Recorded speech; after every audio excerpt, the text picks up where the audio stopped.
ሞቷም ሆነ ለሰው ማላት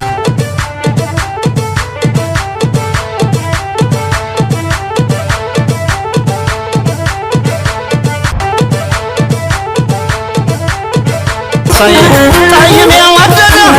كركم جرسو اللهم سلم يلعب وبان يا زوسو على ما لم هي